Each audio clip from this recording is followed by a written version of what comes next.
आओ मैं बोध कराता हूं, एक धनुर्धर की गाथा तुम्हें सुनाता हूं। प्रारंभ से ही प्रारब्ध का इतिहास मुझको ज्ञात था। महाभारत के उस युद्ध में हर जगह वो व्याप्त था।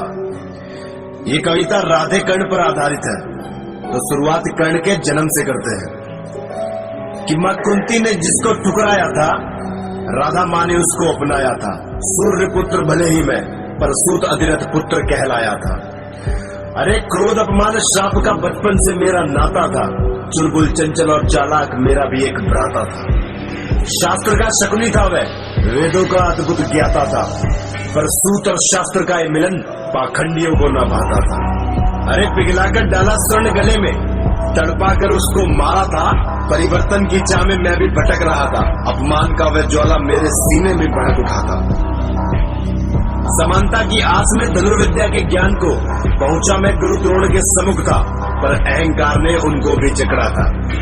उनके मुख से बस यही निकला था कि शस्त्र पर सूत का अधिकार नहीं, और अर्जुन के सिवा मेरी नजरों में कोई महान नहीं। अरे तिरस्कार का बोध व्याप्त था मेरे अंदर, जैसे किसी प्यासे के सम्मुख हो सूखा समंदर। फिर नियति ने अपना खेल दिखलाया, गुरु द्रोण के गुरु परशुराम से मुझे मिलवाया। अरे कठिन परिश्रम और मिन्नतों के बाद उन्होंने मुझे अपना शिष्य माना था। इस स्वर्ण रूपी कुंदन को तपाकर उन्होंने मुझे सर्वश्रेष्ठ धनुर्धर बना डाला था।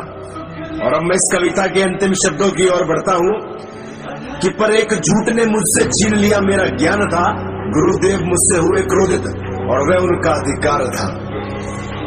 शूद्र होकर बोला झूठ, ब्राह्मण होकर पाया उनका प्यार था। और ब्रह्मस्त्र का अनुसंधान भूल जाऊंगा, यही उनका श्राप था। कि ब्रह्मस्त्र का अनुसंधान भूल जाऊंगा, यही उनका श्राप था।